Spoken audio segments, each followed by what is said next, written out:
आज से हम लोग शुरू करने जा रहे हैं अपने इस चैप्टर के थर्ड पार्ट को। चैप्टर टॉपिक का नाम होगा हमारा वर्ड प्रॉब्लम्स। इसके पहले तक हम लोगों ने याद कीजिए कि इस चैप्टर को हम लोगों ने 3 अलग अलग हिस्सों में बांटा था। सबसे पहला हमारा अलजेब्रिक मेथड, उसके बाद फिर ग्राफिकल मेथड और उसके बाद फिर वर्ड प्रॉब्लम्स, है ना। तो वर्ड प्रॉब्लम्स आज हम लोग शुरू करने जा रहे हैं, यानी कि आज से हमारा वर्ड प्रॉब्लम्स का सिलसिला चालू होने वाला है। ठीक है, चलिए अब मेरे बातों को आप थोड़ा सा ध्यान से समझेंगे।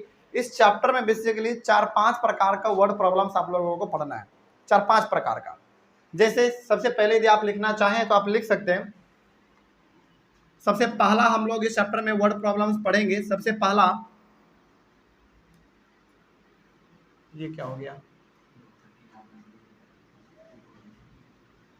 लिख लीजिए आप। सबसे पहला हम लोग इसमें पढ़ेंगे एज वाला word problem, age related, sorry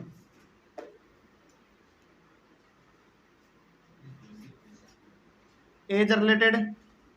दूसरा हम लोग इसमें पढ़ेंगे नंबर रिलेटेड।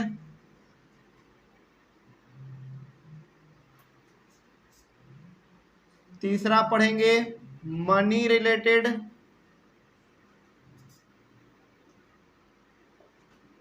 चौथा पढ़ेंगे चौथा होगा हमारा इसमें, चौथा एरिया रिलेटेड, एरिया रिलेटेड। और पांचवा होगा एंगल, एंगल रिलेटेड। ठीक है, ये 5 प्रकार के वर्ड प्रॉब्लम्स हम लोग इस चैप्टर में पढ़ने वाले हैं। एक एक करके आप समझिए। टॉपिक हम लोगों का शुरू हो चुका है वर्ड प्रॉब्लम्स, और चूंकि वर्ड प्रॉब्लम्स टॉपिक हमारा है तो इसमें हम लोग इस चैप्टर में बेसिकली खास करके 5 अलग अलग प्रकार के वर्ड प्रॉब्लम्स को हम लोग समझेंगे। सबसे पहला एज वाला होगा, उसके बाद नंबर वाला होगा, उसके बाद मनी वाला, उसके बाद एरिया वाला, और उसके बाद फिर लास्ट में एंगल वाला होगा। इस 5 प्रकार के वर्ड प्रॉब्लम्स को हम लोग एक एक करके पढ़ेंगे। और इसमें जो हमारा सबसे पहला वाला है वो है हमारा एज वाला, तो उसको हम लोग आज शुरू करेंगे। इसको मिटाना पड़ेगा हमको, आप लोग लिख लीजिए इसको। हालांकि आप लिखना है तो लिख लीजिए, नहीं तो वो इतना इंपॉर्टेंट भी नहीं है। जब हम पढ़ाएंगे ना तो एक एक टॉपिक भी आपको बताते हुए चलेंगे कि क्या क्या हम लोग आज डिस्कस करने वाले हैं। ठीक है, खैर तो ये 5 प्रकार के वर्ड प्रॉब्लम्स को हम लोग देखने वाले हैं। ठीक है, आगे बढ़ते हैं। आज इसमें जो हमारा सबसे पहला वाला है वो है हमारा एज वाला। तो आज हम लोग एज वाला ही शुरू करने जा रहे हैं। देखिए, एज वाला वर्ड प्रॉब्लम्स ना क्लास 8 में भी है, 9th में भी था और क्लास 10th में भी है। और इस तीनों क्लास में एज वाला सवाल मिलता ही मिलता है। इसलिए जो कॉन्सेप्ट हम यहाँ पे एज वाले वर्ड प्रॉब्लम्स को सॉल्व करने के लिए देने जा रहे हैं वो कॉन्सेप्ट हम 8 में भी देते हैं, 9th में भी और 10th में भी। यानी कि तीनों का तीनों क्लास में एक ही कॉन्सेप्ट हम यहाँ पे एज वाले में देंगे आपको। और यदि विश्वास ना हो तो आप क्लास 8 के प्लेलिस्ट को खोलिए मैथ का, उसमें भी आपको ये वाला मिलेगा, सेम कॉन्सेप्ट जो अभी बताने जा रहे हैं, क्लास 9th में भी और 10th में भी। चूंकि सवाल हमारा बिल्कुल सेम है, कॉन्सेप्ट सेम है, तो कॉन्सेप्ट भी आपको क्या होना चाहिए, एक ही मालूम होना चाहिए। ठीक है, अलग अलग कॉन्सेप्ट मालूम करने से बढ़िया है कि एक ही कॉन्सेप्ट को बहुत बार रिवाइज किया जाए। ठीक है, तो टॉपिक हम लोग आज शुरू करेंगे अपना एज रिलेटेड वर्ड प्रॉब्लम्स को। इसमें बेसिकली हम लोग 1-2 सवाल बनाएंगे और इससे आपको ये एहसास हो जाएगा कि आखिर एज वाला सवाल बनता कैसे है। और या क्लास 9 तक आपके वर्ड प्रॉब्लम्स के साथ जो भी पला रहा हो सकता है कि क्लास 9 तक आपको वर्ड प्रॉब्लम अच्छा ना लगता हो, है ना, लेकिन क्लास 10th में खैर पहला बात तो आपको इंटरेस्ट होना चाहिए और इंटरेस्ट जगाने का काम हम करेंगे। ठीक है, और तरीका वो हम बताएंगे आपको। ठीक है, चलो तो शुरू करते हैं हम लोग अपना एज वाला सवाल। सवाल को पढ़ने से पहले, कुछ चीजें यहाँ पे लिखने से पहले जरूरी यह है कि आप एज को पहले आप समझ सकें कि एज वाला सवाल किस प्रकार से आता है। ठीक है, चलिए अब मेरे बातों को आप ध्यान से देखेंगे। बुक सब अभी रख दो क्योंकि अभी बुक का कोई जरूरत नहीं है, यहाँ पे आपको पहले ध्यान से समझना है। जैसे मान लीजिए एग्जाम्पल पहले हम समझा रहे हैं, उसके बाद क्वेश्चन पे चलेंगे। ठीक है, कुछ हिंट भी देंगे, कुछ ट्रिक भी आपको देंगे जिससे कि आप सवाल को बना सके। ठीक है, देखिए यहाँ पे हम अपना नाम लिख लेते हैं। ठीक है, चलिए सपोज कीजिए यहाँ पे जो समझाने जा रहे हैं ये चीज हम यहाँ पे इस क्वेश्चन में अप्लाई करेंगे, इसलिए जरूरी है कि आप इसको ध्यान से पहले समझें। ठीक है, देखिए सपोज कीजिए, मान लीजिए कि अभी मेरा उम्र 20 साल है। ठीक है, यानी कि प्रेजेंट में अभी फिलहाल मेरा उम्र अभी 20 साल है। लेकिन यदि हमसे कोई पूछे, ध्यान से समझिएगा, यहीं से हमारा क्लास आज का स्टार्ट हो रहा है। ठीक है, यहीं से मेन हिस्सा यहीं से है। मेरा उम्र अभी प्रेजेंट में 20 साल है, सपोज कीजिए 20 साल है। यदि हमसे कोई पूछे कि प्रिंस 5 साल पहले तुम्हारा उम्र कितना था, तो कितना होगा? 5 साल पहले 15 रहा होगा। आपने क्या किया? आपने प्रेजेंट एज में से 5 इयर्स को आपने माइनस किया, आप बता दिए 15 साल होगा आपका उम्र। यानी कि प्रेजेंट में अभी हमारा फिलहाल 20 साल एज है मेरा, ठीक है। और हमसे कोई पूछ रहा है कि प्रिंस 5 साल पहले तुम्हारा उम्र कितना था, तो आपने क्या किया? मेरे प्रेजेंट एज में से 5 साल आपने माइनस कर दिया, 15 साल आपने बता दिया। अब इसका थोड़ा सा उल्टा ले लेते हैं। जैसे अभी मेरा प्रेजेंट एज 20 साल है, अब हमसे कोई पूछ रहा है कि प्रिंस बताओ 5 साल के बाद तुम्हारा एज कितना होगा? कितना हो जाएगा 5 साल के बाद? 25 हो जाएगा। इट मीन्स आपने क्या किया? प्रेजेंट एज में 5 साल को आपने प्लस कर दिया और आपने बता दिया 25 साल। क्या कोई दिक्कत इसमें? ये आप इसलिए बता पा रहे हैं क्योंकि आपको मेरा प्रेजेंट एज मालूम है। मेरा प्रेजेंट एज 20 साल है, तो आप इजीली बता दिया कि अच्छा प्रिंस कुमार का अभी प्रेजेंट एज 20 साल है, इसका मतलब 5 साल पहले कहीं ना कहीं इसका 15 साल उम्र रहा होगा। उसी प्रकार से अपना बता दिया कि अच्छा प्रिंस कुमार का अभी 20 साल है, 5 साल के बाद इसका उम्र जो है 25 साल हो जाएगा। आपने क्या किया? मेरे प्रेजेंट एज में से 5 साल आपने ऐड कर दिया, 25 साल निकल गया ना। लेकिन यहाँ पे मेरा प्रेजेंट एज आपको एग्जैक्ट मालूम था, तभी आप ये और वो काम कर पाए ना। लेकिन अब मान लीजिए कि मेरा प्रेजेंट एज आपको मालूम ही नहीं है, मेरा प्रेजेंट एज आपको मालूम नहीं है। और मैथ में जब हम लोगों को मैथ में हम लोगों को कोई चीज मालूम नहीं रहता तो क्या मानते हैं हम लोग? एक्स मान लेते हैं। तो मान लीजिए कि मेरा प्रेजेंट एज आपको मालूम नहीं है, तो हमने एक्स मान लिया, ठीक है। अब यहाँ पे अब जो हम पूछने जा रहे हैं थोड़ा सा सोचिएगा, ठीक है। और ये जो हम अभी पूछेंगे चीज वो ऊपर वाला ही चीज होगा। देखिए ऊपर में मेरा प्रेजेंट एज 20 साल था, तो 5 साल पहले का उम्र आपने 15 साल इजीली बता दिया। उसी प्रकार से मेरा प्रेजेंट एज 20 साल आपको मालूम था, तो 5 साल के बाद मेरा उम्र क्या होगा आपने इजीली बता दिया, सर 25 साल होगा, ठीक है। अब मेरा प्रेजेंट एज क्या है? एक्स ईयर्स है। मान के चलो कि ये एक्स ईयर्स नहीं है, कुछ साल है, ठीक है। तो अभी मेरा प्रेजेंट एज एक्स ईयर्स है, तो बताइए 5 साल पहले मेरा उम्र कितना रहा होगा? X minus 5। बिल्कुल सही बात है, क्योंकि यदि मेरा प्रेजेंट एज अभी एक्स ईयर्स है तो 5 साल पहले मेरा उम्र एक्स माइनस 5 ईयर्स रहा होगा। ये इतना जल्दी आप सीख गए, बहुत अच्छी बात है, क्योंकि यही चीज बच्चों को समझ में नहीं आता है, ठीक है। तो आपने कहा कि सर आपका अभी प्रेजेंट एज एक्स ईयर्स है, इसका मतलब कहीं ना कहीं 5 साल पहले आपका उम्र जो है एक्स माइनस 5 ईयर्स रहा होगा। क्या कुछ ये जो है कुछ उस ऊपर वाला जैसा नहीं लग रहा है क्या? बिल्कुल लग रहा है। बस फर्क क्या है? फर्क ये इसमें प्रेजेंट एज आपको बिल्कुल एग्जैक्ट मालूम है, इसमें मालूम नहीं है, लेकिन कॉन्सेप्ट आप वही लगा रहे हो। चलो अब आगे दोबारा इसको पलट देते हैं सवाल को। अभी मेरा प्रेजेंट एज कितना है? एक्स है। तो बताइए 5 साल के बाद मेरा एज कितना हो जाएगा? एक्स प्लस 5 हो जाएगा, यानी कि ऐड होगा ना। चलिए आगे बढ़ते हैं। तो ये आपने बता दिया कि सर 5 साल के बाद आपका उम्र जो होगा वो एक्स प्लस 5 हो जाएगा। ये इजिली आपने बता तो दिया, लेकिन यहां से कंक्लूजन क्या निकलता है? यहां से कंक्लूजन ये निकलता है, जब भी बात होगा पास्ट के बारे में, पास्ट मतलब जो बीत गया, जब भी बात होगा पास्ट के बारे में, उस समय हमेशा आप लोग क्या करेंगे? अपने प्रेजेंट एज में माइनस करेंगे। ये किसका बात हो रहा था? पास्ट का। यदि हम लोग यहाँ पे लिखना चाहें तो ये बात हो रहा है पास्ट का, ये बात हो रहा है प्रेजेंट का, और ये बात हो रहा है फ्यूचर का। तो यहां से आपका कंक्लूजन ये निकल के आ रहा है आपके सामने कि जब भी बात होगा पास्ट का, उस समय पे हम लोग हमेशा अपने प्रेजेंट एज में से जितने साल पीछे का बात कर रहा होगा उसको क्या कर देंगे? माइनस कर देंगे।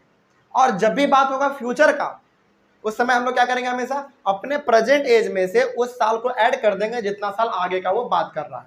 तो क्या यहाँ पे हम लोगों ने वही काम किया है? किया है कि नहीं? बिल्कुल किया है। कोई दिक्कत इसमें? चलिए अब ये बात अब आपको बहुत हद तक समझ में आ गया है। तो यहाँ पे अब हम, हालांकि आप सवाल को बनाओगे ना तो अलग अलग प्रकार के वर्ड आपके सामने आएंगे जो कि आपको बड़ा परेशान करेगा। उसको पहले हम लोग दूर कर लेते हैं। देखिए कुछ यहाँ पे हम वर्ड हिंट के तौर पे आपको लिख दे रहे हैं, ठीक है। इसका इस्तेमाल आप लोग वर्ड प्रॉब्लम्स को बनाते वक्त करेंगे। कैसे अप्लाई करना है, कैसे उसको यूज करेंगे, अभी हम लोग सीख लेंगे। एक दो क्वेश्चन बनाएंगे, मालूम चल जाएगा। देखिए जब भी वर्ड प्रॉब्लम में वर्ड इस्तेमाल हुआ हो अगो या फिर बिफोर, इसका मतलब समझिएगा कि ये बात कर रहा है किसका? पास्ट का बात कर रहा है। कोई दिक्कत इसमें? उसी प्रकार जब भी वर्ड प्रॉब्लम में वर्ड इस्तेमाल हुआ हो नाउ, इसका मतलब आप क्या समझेंगे, ये बात कर रहा है प्रेजेंट का, ये हिंट आपको हम दे रहे हैं, जो कि 80% सवाल आपका ये ऐसे ही सॉल्व कर देगा। अभी अप्लाई करेंगे ना, आपको मालूम चलेगा कि हाँ वाकई में ये हिंट बहुत फायदेमंद है। उसके बाद यदि वर्ड इस्तेमाल हुआ हो hence, will be, shall be, later, after और फ्रॉम नाउ, फ्रॉम नाउ, इस प्रकार का यदि वर्ड इस्तेमाल हुआ है, इट मीन्स ये बात कर रहा है किसका, फ्यूचर का बात कर रहा है। ठीक है, आगे बढ़ते हैं। तो ये बात कर रहा होगा किसका, फ्यूचर का। अब यहां पे आपने अभी तुरंत कहा था कि सर जब भी बात होगा पास्ट का, उस समय पे हम लोग क्या करेंगे, हरदम प्रेजेंट एज में से जितने साल पीछे का बात कर रहा है उसको क्या कर देंगे, माइनस कर देंगे। यानी कि जब भी बात होगा किसका, पास्ट का, हम लोग क्या करेंगे, माइनस करेंगे। लेकिन किस में माइनस करेंगे, प्रेजेंट एज में क्या कर देंगे, माइनस कर देंगे। ठीक है, यानी कि जैसे यहाँ पे हमने कहा था कि अभी मेरा प्रेजेंट एज 20 साल है, तो बताओ 5 साल पहले मेरा उम्र कितना रहा होगा। और वैसी बात है, आपने क्या किया, प्रेजेंट एज में से 5 साल आपने माइनस किया। माइनस आपने क्यों किया, क्योंकि पास्ट के बारे में बात हो रहा है, जो कि पीछे चला गया हमारा, जो बीत गया। तो जब भी बात होगा पास्ट का, हमेशा क्या करेंगे हम लोग, माइनस करेंगे। लेकिन किस में माइनस करेंगे, अपने प्रेजेंट एज में माइनस करेंगे। ठीक है, और जब भी बात हो किसका, फ्यूचर का, हम लोग क्या करेंगे, हमेशा प्रेजेंट एज में से ऐड कर देंगे उसको। ठीक है, यानी कि इसमें हम लोग करेंगे एडिशन। क्या ये हिंट आपको समझ में आया, कोई दिक्कत इसमें, आगे बढ़ सकते हैं हम लोग। चलिए, तो यहाँ पे आपने एक चीज समझा। अब एक और चीज हम समझाते हैं यहाँ पे, इस बार नाम लेते हैं सीखा का। दो कॉन्सेप्ट हम यहाँ पे सिखाएंगे। ठीक है, और दोनों का दोनों कॉन्सेप्ट हम यहाँ पे अभी इस्तेमाल करने वाले हैं, एक सीखा और एक युवराज। चलिए, ये दो कॉन्सेप्ट आपके पास है। एग्जाम्पल क्या दे रहे हैं, सीखा के पास है 7 रुपया, युवराज के पास है 9 रुपया। हम चाहते हैं कि इन दोनों के पास पैसा जो है ना बराबर हो जाए। क्या अभी बराबर तो नहीं है, इतना तो आपको मालूम है। शिखा के पास है 7 रुपया, युवराज के पास है 9 रुपया। इसका मतलब कहीं ना कहीं युवराज के पास 2 रुपये ज्यादा है और शिखा के पास 2 रुपये कम है। हम क्या चाह रहे हैं, हम चाह रहे हैं कि इन दोनों के पास पैसा जो है बराबर हो जाए। बराबर करने के लिए हमारे पास दो कंडीशन है। पहला कंडीशन ये है कि यदि आप बराबर करना चाहते हैं तो आप शिखा को भी 2 रुपये दे दो, कितना हो जाएगा, 9 रुपये हो जाएंगे। यानी कि युवराज के पास पहले से 9 रुपये है और शिखा के पास 7 रुपया था, 2 रुपया और दे देंगे तो 9 रुपया हो जाएगा बराबर। अब मान लीजिए कि यदि आप शिखा को 2 रुपया नहीं देना चाहते हैं शिखा को आप 2 रुपया नहीं देना चाहते हैं, फिर भी आप इसको बराबर करना चाहते हैं, तो आप क्या कर लीजिए, युवराज से 2 रुपया माइनस कर दो, यानी कि इससे 2 रुपया छीन लो, बराबर हो जाएगा फिर 7-7 रुपये। इसका मतलब यहाँ पे हम समझाना ये चाह रहे हैं कि यदि इन दोनों को बराबर साबित करना है तो आपके पास दो कंडीशन बनता है। या तो आप इसमें ऐड कर दो जिसमें कम है, या फिर जिसमें ज्यादा है उसमें माइनस कर दो। ये दो कंडीशन समझ में आ गया आपको। चलिए, अब यदि ये पूरा का पूरा कॉन्सेप्ट समझ में आ गया है तो अब जहां हम लोग यहाँ पे सवाल बनाने वाले हैं वो अब आपको समझ में आएगा। ठीक है, इसमें तो कोई दिक्कत नहीं, पहले ये बताओ। चलो, इतना समझने के बाद ये आपके लिए हिंट था एज वाले वर्ड प्रॉब्लम्स के लिए, जो कि हम लोग अभी यहाँ पे अप्लाई करने वाले हैं। ठीक है, चलिए अब हम लोग इसका सॉल्यूशन देखते हैं। समझेंगे, आप बड़ा ध्यान से समझेंगे पहले इस चीज को। पहले देखो, इसमें ना बेसिकली हम लोग वर्ड प्रॉब्लम्स के थ्रू एक्स और वाई का वैल्यू निकालने जा रहे हैं। ठीक है, और आगे देखा जाए इसमें क्या कहा गया है, इसका तरीका क्या होना चाहिए वो भी आप यहाँ पे सीख लेंगे। ठीक है, तो आपका ध्यान पूरा का पूरा यहाँ पे होना चाहिए।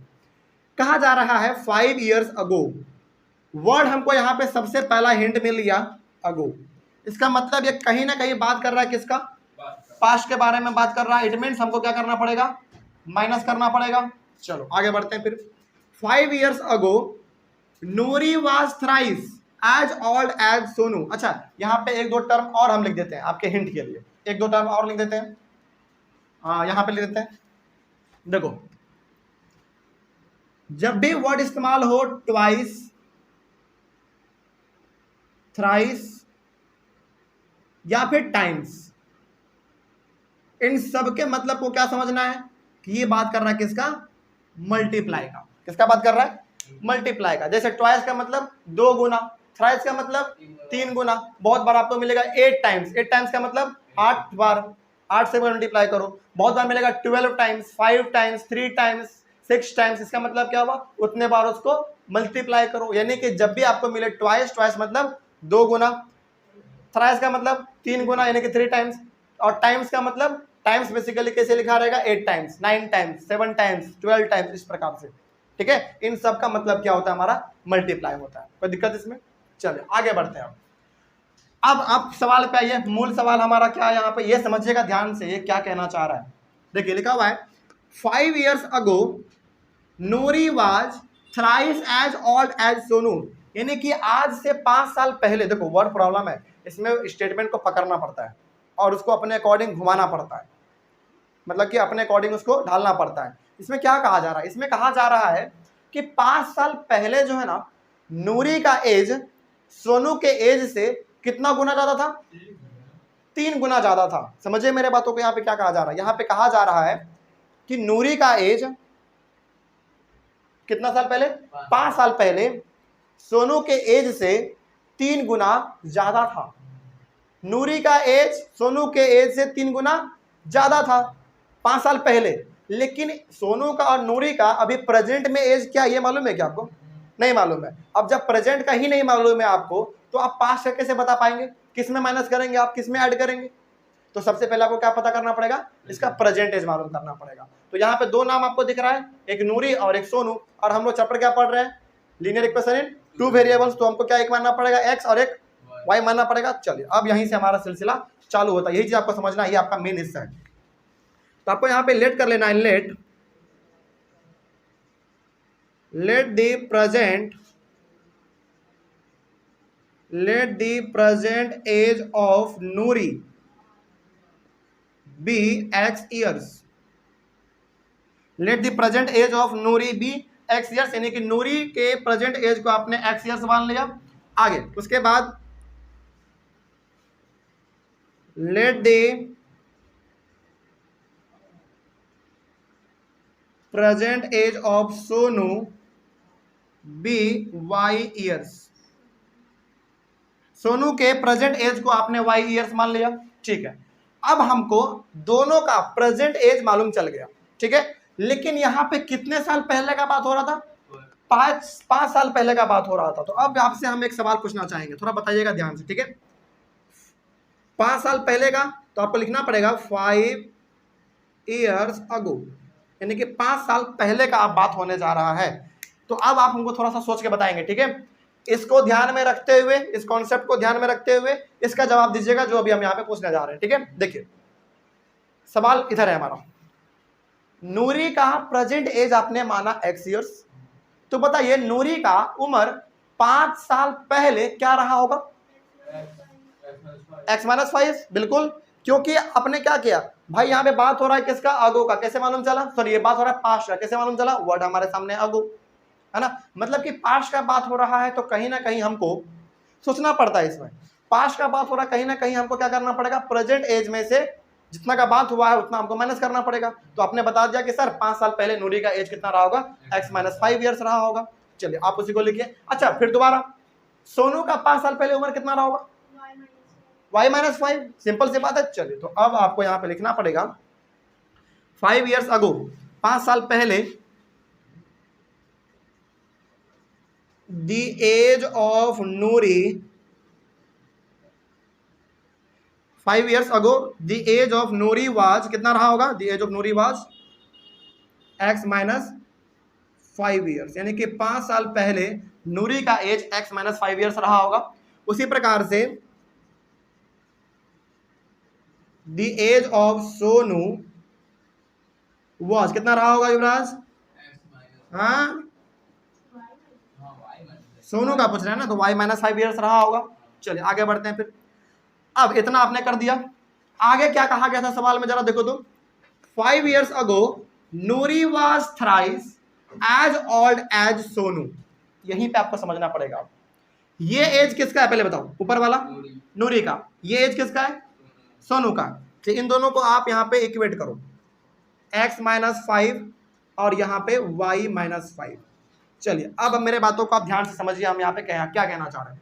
अभी तक हम लोग केवल इस फुल स्टॉप तक का बात कर रहे हैं हम लोग। सोचो इतना लिखना पड़ रहा है, तो आगे और इतना लिखना पड़ेगा हमको, है ना। तो ये थोड़ा सा लंबा चलता है, लेकिन समझ में आ गया तो फिर मजा भी आता है। देखिए इसमें क्या लिखा गया है, इसमें कहा गया है, अच्छा 5 साल पहले का उम्र आपने नूरी का और सोनू का निकाल दिया। अब इसमें क्या कहा गया था उसको देखो। इसमें कहा गया है 5 years ago Noori was thrice as old as Sonu, यानी कि 5 साल पहले नूरी का जो एज था वो सोनू के एज से 3 गुना क्या था, ज्यादा था। तो बताइए ये वाला एज किसका है, नूरी का, और ये वाला किसका है, सोनू का। यानी कि ये जो नूरी का एज है ये ऑलरेडी 3 गुना ज्यादा है।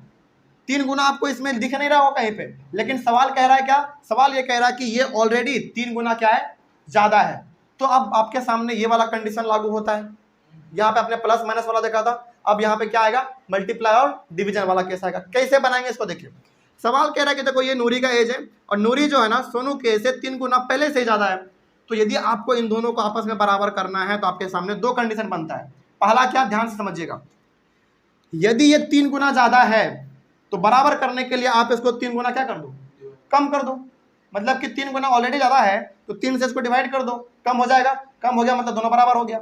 या फिर आप डिवाइड इसको नहीं करना चाहते हैं, ये 3 गुना ज्यादा है फिर भी आप इसको बराबर करना चाहते हैं, तो और ये कितना हमारा गुना ज्यादा है, 3 गुना, तो इधर भी 3 गुना से मल्टीप्लाई कर दो। तो ये 3 गुना पहले से ज्यादा है ही, और इधर आप 3 गुना से मल्टीप्लाई करोगे तो भी दोनों हमारा बराबर हो जाएगा। क्या कोई दिक्कत इसमें, समझ में आ रहा है बात। तो क्या उसी प्रकार का कुछ यहाँ पे नहीं है, वहां पे हम लोग प्लस माइनस वाला काम किया था, यहाँ पे मल्टीप्लाई और डिवीजन वाला काम कर रहे हैं, ठीक है। तो इसमें कहा गया था कि नूरी का जो एज है वो 3 गुना पहले से ही ज्यादा है। तो यदि आपको इन दोनों को आपस में बराबर करना है, तो यदि ये 3 गुना ज्यादा है तो बराबर करने के लिए इसको 3 से क्या कर दो, डिवाइड कर दो, तो बराबर हमारा हो जाएगा। या फिर आप डिवाइड नहीं करना चाहते हैं और ये ऑलरेडी 3 गुना ज्यादा है, तो बराबर करने के लिए इधर से भी 3 गुना से मल्टीप्लाई कर दो। और मेरे हिसाब से आपके लिए फायदेमंद ये रहेगा कि आप 3 से मल्टीप्लाई कर दो, किसको, सोनू को, एज को, यानी कि आप इसको क्या कर देंगे, 3 से मल्टीप्लाई कर देंगे। अब आपको सिंपली इसको सॉल्व करना है। चलिए x - 5 बराबर 3y - 15, और सॉल्व करते हैं। x - 3y बराबर -15 + 5। आगे बढ़े, अब इसको मिटा दें इधर वाला। ये तो बेसिकली कॉन्सेप्ट समझाने के लिए हमने बताया था आपको। आसान है या हार्ड है बताइए, एज वाला कैसा सवाल है, आसान या हार्ड, आसान ही है लगभग, समझ में आ गया तो फिर आसान है। आगे देखा जाए, इसको सॉल्व हम लोग करेंगे, कितना होगा, x - 3y बराबर कितना, -10, और यही हो गया आपका इक्वेशन नंबर 1। आपको 2 इक्वेशन चाहिए ना सॉल्व करने के लिए, तो ये हो गया हमारा इक्वेशन नंबर 1। अब आगे बढ़ते हैं, फिर देखा जाए अब, यानी कि इस फुल स्टॉप तक आपका काम हो गया। आगे बढ़ते हैं। अब यहां तक जो आपने समझा इस फुल स्टॉप तक, ये आपका पहला पार्ट हुआ, ठीक है। अभी तक जो आपने समझा उसको आप अपने दिमाग से निकाल दो। अब दूसरा वाला पार्ट अपने माइंड में फिट करो। क्या कहा गया देखो, 10 years later। अच्छा हिंट हमको मिल गया, वर्ड क्या, लेटर। इट मीन्स ये किसका बात कर रहा होगा, फ्यूचर का बात कर रहा है, यानी कहीं ना कहीं हमको प्रेजेंट में क्या करना पड़ेगा, प्लस करना पड़ेगा, ठीक है। देखिए 10 years later Noori will be twice as old as Sonu, यानी कि 10 साल के बाद, आज से 10 साल के बाद नूरी का जो एज है सोनू के एज से 2 गुना ज्यादा हो जाएगा। कितना कहा गया इसमें, ट्वाइस कहा गया, मतलब कि 2 गुना ज्यादा हो जाएगा। तो अब आपको मालूम है कि भाई नूरी का प्रेजेंट एज x है, सोनू का प्रेजेंट एज y है, और ये बात कर रहा है कब का, फ्यूचर का। तो हमारा क्या बन जाएगा अब, 10 साल बाद का एज नूरी का क्या होगा, हाँ x + 10 ईयर्स होगा। समझो, पहले सीखा, पहले समझो। यहाँ पे 10 साल बाद का बात कर रहा है ना, तो प्रेजेंट एज है नूरी का x, सोनू का है y, तो 10 साल के बाद इसका प्रेजेंट एज कितना हो जाएगा, x + 10 y + 10, बात खत्म। तो यहाँ पे आपको लिखना पड़ेगा, लेटर का बात कर रहा है, यानी कि आफ्टर 10 ईयर्स, या फिर आप ऐसे भी लिख सकते हो 10 ईयर्स लेटर, 10 ईयर्स लेटर। चलिए 10 years later the age of the age of Noori will be, यानी कि 10 साल के बाद नूरी का एज कितना हो जाएगा, x प्लस 10 ईयर्स हो जाएगा। ठीक है, उसी प्रकार से सोनू का कितना हो जाएगा, the age of Sonu will be y plus 10 years. चलिए आगे बढ़ते हैं। अब हम यहाँ पे ना पहले ही दोनों का बराबर कर देते हैं। अब सवाल को पढ़ेंगे तो अब ज़्यादा मजा आएगा। देखा जाए क्या कहा गया था इसमें। अब 10 ईयर्स लेटर, यानी कि 10 साल के बाद का काम वो हमने पता कर लिया। दोनों का उम्र कितना होगा 10 साल के बाद। आगे देखिए, अब Noori will be twice as old as Sonu, यानी कि 10 साल के बाद नूरी का जो एज है वो सोनू के एज से 2 गुना ज़्यादा हो जाएगा। तो ये वाला एज किसका है पहले बताओ, ये है नूरी का, ये है किसका, सोनू का। यानी कि ये जो नूरी का एज है 10 साल के बाद वाला, ये सोनू के एज से कितना गुना ज्यादा है, 2 गुना ज्यादा है। ऑलरेडी 2 गुना ज्यादा है ये। तो बराबर करने के लिए हमारे पास फिर 2 कंडीशन आता है। यदि ये 2 गुना ज्यादा है तो इसको 2 से डिवाइड कर दो, इक्वल इक्वल हो जाएंगे। या फिर आप इसको डिवाइड नहीं करना चाहते हो तो ये 2 गुना ज्यादा है, बराबर करने के लिए इधर भी 2 गुना से मल्टीप्लाई कर दो। मल्टीप्लाई करना अच्छा ऑप्शन रहता है, तो मल्टीप्लाई ही हम लोग कर देंगे। अब सॉल्व कीजिए इसको। x प्लस 10 बराबर कितना होगा, 2y प्लस 20। आगे बढ़िए, x माइनस 2y बराबर 20 माइनस 10, x माइनस 2y बराबर 10। ये हो गया हमारा equation number second.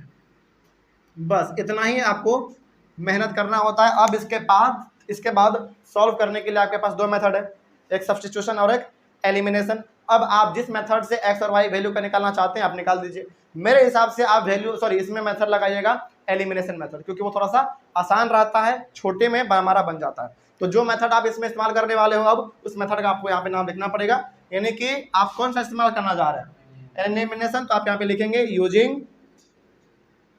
Using elimination method, using elimination method.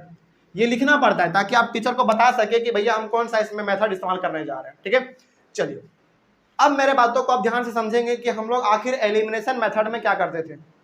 एक वेरिएबल को कंप्लीटली हम लोग हटाते थे, एलिमिनेट करते थे। तो अब बताइए आप लोग, पहला इक्वेशन हमारे पास ये वाला है और दूसरा इक्वेशन हमारे पास ये वाला है। किस वेरिएबल को आप हटाना चाहेंगे, एक्स को हटाना चाहेंगे। एक्स को हटाना यहाँ पे अच्छा रहेगा। क्यों अच्छा रहेगा, क्योंकि ये भी हमारा सिंगल एक्स है और ये भी हमारा सिंगल एक्स है। मल्टीप्लाई करने की जरूरत पड़ेगी, नहीं पड़ेगी, क्योंकि दोनों सिंगल सिंगल हमारा दिख रहा है। तो अब यहाँ पे आप कीजिए यूजिंग एलिमिनेशन मेथड। पहला हमारा क्या है, x माइनस 3y बराबर माइनस 10। उसके बाद है x माइनस 2y बराबर 10। अब आप लोग बताएंगे कि यहाँ पे हम x को हटाना चाहते हैं तो एडिशन करें या सब्ट्रैक्शन करें।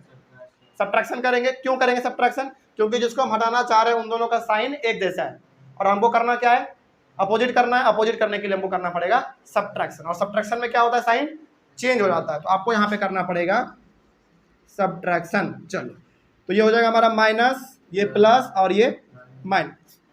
अब जरा देखिए, x से x कैंसिल, क्या बच गया हमारे पास, ये है माइनस 3y और ये प्लस 2y। तो माइनस y बराबर माइनस 20, माइनस माइनस कट गया, y का वैल्यू कितना आ गया, y is equals to 20।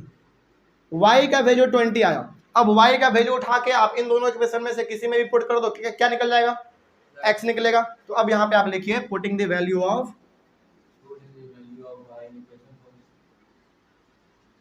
y in equation. किस इक्वेशन में वैल्यू पुट करना चाहेंगे आप y का, किसमें, सेकंड में। चलो सेकंड में कर लो, किसी में भी आप कर सकते हैं, लेकिन हमेशा ध्यान रहे कि आप उसी में कीजिएगा जो थोड़ा सा दिखने में छोटा लगे। ठीक है, सेकंड क्या इक्वेशन कहता है हमारा, x माइनस 2y बराबर 10। x माइनस 2 इंटू वाई का वैल्यू 20 बराबर 10। x माइनस 40 बराबर 10। x is equal to 50। x का वैल्यू कितना आ गया, 50 आ गया। अब जरा मेरे बातों को आप ध्यान से समझिए एक मिनट। x का वैल्यू 50, y का वैल्यू 20। इट मीन्स x आपने किसके एज को माना था, नूरी के एज को आपने माना था। तो नूरी का एज कितना निकल गया? 50 साल। और सोनू का एज कितना निकल गया? वाई मतलब कि 20। तो अब यहाँ पे आपको एक स्टेटमेंट लिखना होता है, वो स्टेटमेंट चलो हम लिख ही देते हैं यहाँ पे। उसके बाद यहाँ पे आप लिखेंगे hence the present age of Noori. Age Noori का कितना आ गया? 50 ईयर्स। 50 ईयर्स। नूरी का प्रेजेंट एज हमको मिल गया 50 साल। और उसी प्रकार से द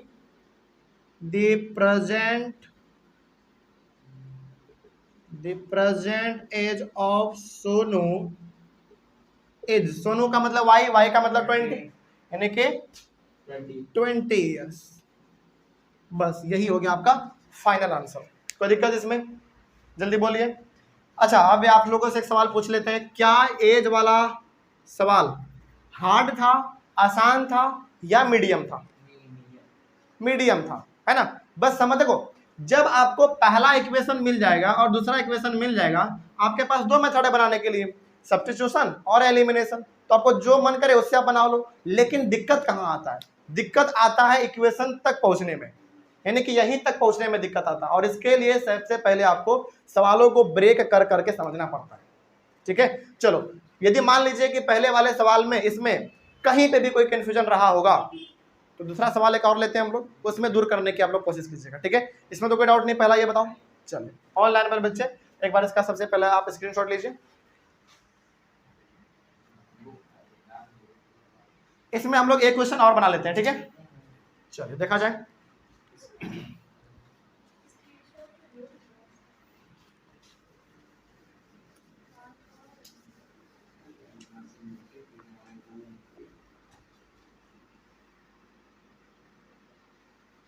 अच्छा, जो इसमें हम हिंट दे रहे हैं, क्या वो हिंट सवाल में आपको दिख रहा है?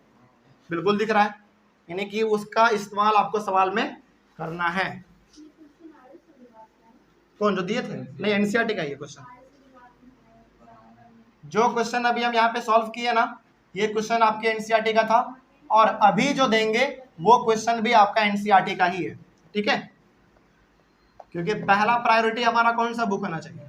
एनसीईआरटी। उसके बाद फिर आर.एस. अग्रवाल। आर.एस. अग्रवाल बेसिकली हमारा एक प्रैक्टिस बुक है, उसको आप तभी बनाएं जब आपका एनसीईआरटी पूरा कंप्लीट हो जाए। उसके बाद तब आर.एस. अग्रवाल को बनाने में बहुत अच्छा लगता है, बनता भी है सवाल। किसमें? ठीक है। अच्छा, एक मिनट आप लोग पेज निकालिए तो जरा, पेज नंबर 54 है बुक। छोड़ो, जल्दी सीखा। इस क्वेश्चन को बोलो तो, question number 6। Question number 6 age वाला क्वेश्चन एक और आप लोग लीजिए। क्वेश्चन बोलो क्या है? 5 years hands, कॉमा होगा ना, उसके बाद the age of Jacob will be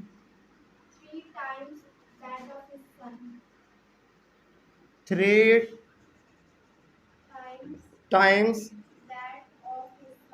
that of his son। Full stop. उसके बाद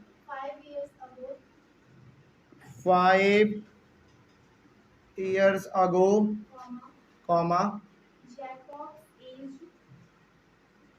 Jacob's age was 7 times that of his son। What are their present ages? चलिए, ये हमारे पास सवाल दिया गया है। सवाल क्या है एक बार पढ़ के बता देते हैं पहले। 5 years hence the age of Jacob will be 3 times that of his son। 5 years ago Jacob's age was 7 times that of his son। What are their present ages? चलिए, सवाल को हम लोग पहले इंटरप्रेट करेंगे, अलग अलग हिस्सों में इसको ब्रेक करेंगे, उसके बाद हम लोग इसको सॉल्व करेंगे। देखा जाए, ध्यान इधर, सबसे पहले क्या कहा गया इसमें, सबसे पहले कहा गया है 5 years hence, मतलब किसका बात कर रहा है, ये वर्ड इस्तेमाल हुआ है hence, इसका मतलब किसका बात हो रहा है, फ्यूचर का बात हो रहा है। ठीक है, आगे बढ़ते हैं। 5 years hence the age of Jacob will be 3 times that of his son। It means ये सवाल में हमको मालूम चल रहा है कि जैकब जो है ना वो पिता है और उसका एक बेटा रहा होगा, मुन्ना, गुड्डू, टुट्टू, कुछ भी रहा होगा। ठीक है, यानी कि जैकब पिताजी है, यानी कि उसका फादर है बच्चे का, और उसका एक बेटा है। ठीक है, तो इसमें कहा यह जा रहा है कि 5 साल के बाद ना, 5 साल के बाद जैकब का एज अपने बेटे के एज से 3 गुना ज्यादा हो जाएगा। हेंस मतलब फ्यूचर, मतलब कि हो जाएगा, बाद में होगा, मतलब ये किसका बात कर रहा है, फ्यूचर का बात कर रहा है ना। पहले समझे यहाँ पे क्या बात किया जा रहा है, यहाँ पे किया जा रहा है बात कि देखो 5 साल हेंस मतलब 5 साल के बाद जो है फ्यूचर में जैकब का जो उम्र होगा वो अपने बेटे के उम्र से 5 गुना क्या हो जाएगा, सॉरी 5 से 3 है, 3 गुना ज्यादा हो जाएगा। चलो 5 साल के बाद कितना भी उम्र होगा हम लोग बाद में देखेंगे, लेकिन क्या अभी जैकब और उसके बेटे का प्रेजेंट एज आपको मालूम है? जब आपको प्रेजेंट एज ही नहीं मालूम है तो 5 साल के बाद क्या होगा ये आपको कैसे मालूम चलेगा? इसलिए सबसे पहले हमको क्या करना पड़ेगा, प्रेजेंट एज मालूम करना पड़ेगा। ठीक है, चलिए प्रेजेंट एज हम लोग इसका पहले मालूम करेंगे। इसका सॉल्यूशन देखिए, let the present age of Jacob कितना मान ले, जैकब बी x ईयर्स, यानी कि हमने जैकब के प्रेजेंट एज को x ईयर्स मान लिया, उसी प्रकार से उसके बेटे का भी कुछ मान लेते हैं। Let the present age of Jacobs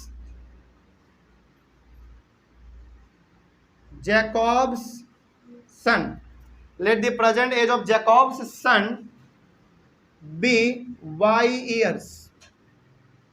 Jacob के प्रेजेंट एज को हमने x मान लिया और जैकब के बेटे का प्रेजेंट एज हमने y मान लिया। ठीक है, अब कितने साल बाद का बात किया जा रहा है, 5 साल बाद का, तो आपको यहाँ पे लिखना पड़ेगा 5 years hence, या फिर आप लिख सकते हो 5 years लेटर भी आप लिख सकते हो, क्योंकि लेटर लिखो, हैंड्स लिखो, विल भी लिखो, शैल भी लिखो, आफ्टर लिखो, फ्रॉम नाउ लिखो, इसका मतलब क्या है, फ्यूचर का बात किया जा रहा है। तो आप यहाँ पे लिख सकते हो 5 years लेटर या फिर 5 year हैंड्स भी आप लिख सकते हैं, कोई दिक्कत वाली बात नहीं है।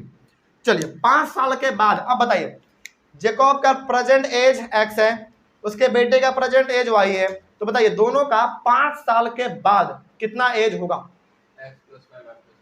x प्लस 5 और y प्लस 5, सिंपल सी बात है, ये तो कोई बता देगा। तो अब आपको यहां पे लिखना पड़ेगा the age of Jacob will be, the age of Jacob will be x plus 5 years, उसके बाद the age of Jacob's son will be y plus 5 years। क्या इसमें कोई दिक्कत किसी को? चलिए अब हम क्या करने जा रहे हैं, इसमें इन दोनों को पहले हम बराबर कर देते हैं, x प्लस 5 और y प्लस 5। हम कह रहे हैं कि इन दोनों का उम्र जो है ना बराबर है, लेकिन क्वेश्चन कह रहा है कि ऐसे कैसे कर दोगे, क्वेश्चन में तो कुछ और लिखा हुआ है। हम कह रहे हैं कि दोनों बराबर है, लेकिन क्वेश्चन कह रहा है कि नहीं, कैसे नहीं है, देखो जरा ध्यान से, इसमें क्या कहा जा रहा है, अब समझना, ये चीज समझो पहले। 5 years hence, 5 साल के बाद का हमने जो काम करना था कर लिया। कहा जा रहा है कि 5 साल के बाद the age of Jacob will be 3 times that of his son. पहले बताओ ये एज किसका है, जैकब का, ये एज किसका, उसके बेटे का। तो कहा जा रहा है कि 5 साल के बाद जैकब का उम्र अपने बेटे के उम्र से 3 गुना ज्यादा हो जाएगा, यानी कि ये ऑलरेडी जैकब का एज 5 साल के बाद कितना गुना हो जाएगा, ज्यादा 3 गुना ज्यादा हो जाएगा। तो अब आपको ये मान लेना है कि ये ऑलरेडी 3 गुना ज्यादा है। तो जब ये ऑलरेडी 3 गुना ज्यादा है और हम चाह रहे हैं कि आपस में दोनों बराबर हो जाए, तो 2 कंडीशन आपके पास बचता है, या तो यदि ये 3 गुना ज्यादा है तो बराबर करने के लिए इनको 3 से डिवाइड कर दो, डिवाइड कर देंगे तो बराबर हो जाएगा, क्योंकि 3 गुना ज्यादा है तो डिवाइड कर देंगे तो बराबर। या फिर आप डिवाइड नहीं करना चाहते हैं और ये ऑलरेडी 3 गुना ज्यादा है, तो बराबर करने के लिए इधर से भी 3 आप मल्टीप्लाई कर दो, तो मल्टीप्लाई करना इज एन गुड ऑप्शन। ठीक है, यानी कि मल्टीप्लाई करना एक अच्छा ऑप्शन रहेगा, इसीलिए आप इधर भी 3 से मल्टीप्लाई कर दो। अब तो बन जाएगा हमारा इक्वेशन फर्स्ट तैयार हो जाएगा। चलिए तैयार करते हैं। पहला इक्वेशन हमारे सामने यहाँ पे आएगा x + 5 = 3y + 15। और सॉल्व कर लेते हैं इसको हम लोग। x - 3y = 15 - 5। कोई दिक्कत इसमें? आगे यहाँ पे आइए, कितना बनेगा? x - 3y = 10। ये हो गया हमारा इक्वेशन नंबर फर्स्ट तैयार, पहला इक्वेशन तैयार। आगे बढ़ते हैं अब, यानी कि पहला फुल स्टॉप तक का जो हमारा काम था यहाँ तक वो कंप्लीट हुआ। आगे बढ़ा जाए, क्या है अब उसके बाद देखो, 5 years ago, मतलब ये बात कर रहा है अब किसका?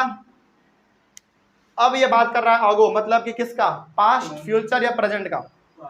पास्ट का। कैसे मालूम चला? वर्ड हमारे सामने है अगो। देखो सवाल ना बड़ा घुमाएगा आपको, पहले बात कर रहा था फ्यूचर का, अब बात कर रहा है पास्ट का, यानी कि अचानक ये आगे बढ़ रहा है और अचानक ये पीछे भी चला जा रहा है। इसीलिए समझने के लिए आपको ये वाला हिंट देना बहुत ही जरूरी था, जो कि हमने दे दिया। समझ में आया ना? अब चलिए आगे बढ़ते हैं। अब क्या कहा जा रहा है इसमें? 5 years ago, यानी कि 5 साल पहले का बात कर रहा है अब ये, यानी कि 5 साल जो बीत गया, पास्ट का बात कर रहा है ये। तो आगे देखेंगे सवाल में क्या कहा गया है, पहले इतना दूर तक का हम लोग काम कर लेते हैं। बताइए, तो अब यहाँ पे आपको लिखना पड़ेगा 5 years ago, 5 years ago, यानी कि 5 साल पहले का ये बात कर रहा है। तो अब जरा बताइए, जैकब का प्रेजेंट एज x है, उसके बेटे का प्रेजेंट एज y है, तो 5 साल पहले इन दोनों का उम्र कितना रहा होगा? x - 5 और y - 5 रहा होगा। तो अब यहां पे आप लिखेंगे the age of Jacob was x - 5 years, यानी कि 5 साल के बाद क्या रहा होगा इसका उम्र? x - 5 रहा होगा। और इसके बेटे का कितना रहा होगा? हाँ, the age of Jacob's son was y - 5 years, यानी कि जैकब का 5 साल पहले x - 5 years उम्र रहा होगा और उसके बेटे का y - 5 years रहा होगा। अब हम इन दोनों को पहले बराबर कर देते हैं, x - 5 और y - 5। हम कह रहे हैं कि ये दोनों आपस में बराबर हो गया। क्या हो गया? बराबर हो गया। लेकिन सवाल कह रहा है कि नहीं, ऐसे कैसे काम चलेगा? देखा जाए क्या कहा गया फिर। 5 years ago, यानी कि 5 साल पहले, Jacob's age was 7 times that of his son. ये एज किसका है बताइए? जैकब का। ये उसके बेटे का है। तो सवाल कह रहा है कि 5 साल पहले जो है ना, जैकब का उम्र अपने बेटे के उम्र से 7 गुना ज्यादा है, यानी कि ये ऑलरेडी 7 गुना ज्यादा है। तो फिर हमारे पास 2 ऑप्शन आता है। यदि ये 7 गुना ज्यादा है तो बराबर करने के लिए आप इसको 7 से डिवाइड कर दो, बराबर हो जाएगा। या फिर आप डिवाइड नहीं करना चाहते हैं और ये ऑलरेडी 7 गुना ज्यादा है, तो बराबर करने के लिए इधर भी 7 गुना से मल्टीप्लाई कर दो। मल्टीप्लाई करना एक अच्छा ऑप्शन रहेगा, तो मल्टीप्लाई ही हम लोग कर देंगे। ठीक है, चलो इस पे बोतल रखो।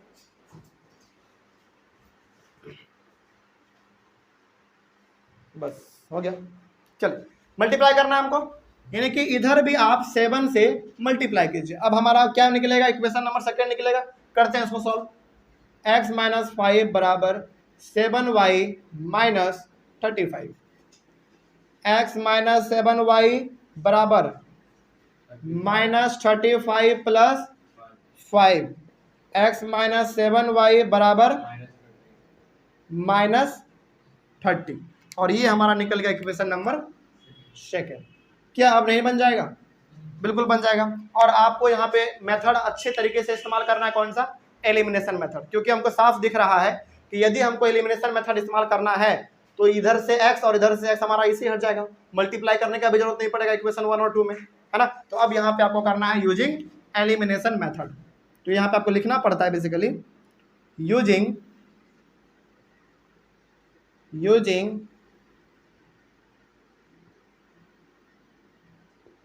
एलिमिनेशन मेथड, यानी कि आप टीचर को ये बता रहे हैं कि सर हम इसमें एलिमिनेशन मेथड इस्तेमाल करने जा रहे हैं। चलिए अब जब आप इसमें एलिमिनेशन मेथड इस्तेमाल कीजिएगा तो पहला इक्वेशन हमारा क्या है, x माइनस 3y बराबर 10 और दूसरा हमारा है x माइनस 7y बराबर माइनस 30। प्लस करेंगे या माइनस करेंगे? माइनस। माइनस करेंगे, क्योंकि जब तक आप सब्ट्रैक्ट नहीं कीजिएगा तब तक साइन हमारा कैसे चेंज होगा? ये प्लस है तो माइनस, ये माइनस है तो प्लस और ये माइनस है तो प्लस। चलिए जरा देखिए ध्यान से, अब ये दोनों का दोनों हमारा कैंसिल हो गया, क्या बचा हमारे सामने? 4y बच गया, क्योंकि ये प्लस 7 हो गया अब और ये माइनस 3, तो 4y बच गया बराबर 40। It means y is equal to 40/4। It means y is equal to 10। y का वैल्यू आ गया 10। अब y का वैल्यू आप किसी में भी पुट कर दो, इक्वेशन फर्स्ट या सेकंड में, किस में आप पुट करना चाहेंगे? फर्स्ट में कर लीजिए, आसान रहेगा। तो यहाँ पे आप लिखेंगे putting the value of y in equation first में ना। चलिए फर्स्ट में पुट करते हैं। फर्स्ट क्या इक्वेशन बोलिए? x minus 3y equal to 10। इसमें आप y का वैल्यू पुट कीजिए, x माइनस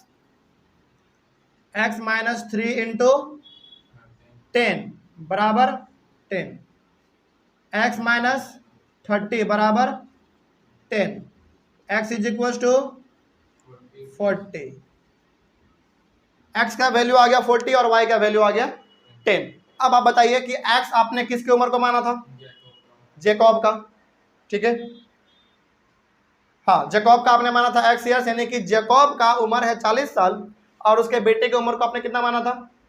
y, यानी कि उसके बेटे का उम्र है 10 साल। तो अब यहाँ पे आपको लिखना पड़ता है कि स्टेटमेंट नीचे में लिखिएगा, यहाँ पे हम लिख दे रहे हैं, लेकिन आप लोग इसके नीचे लिखिएगा, ठीक है। देखिए तो लिखना पड़ेगा hence the present age of Jacob. Age Jacob का कितना हो गया? 40 इयर्स हो गया। Jacob age 40 years. उसी प्रकार से द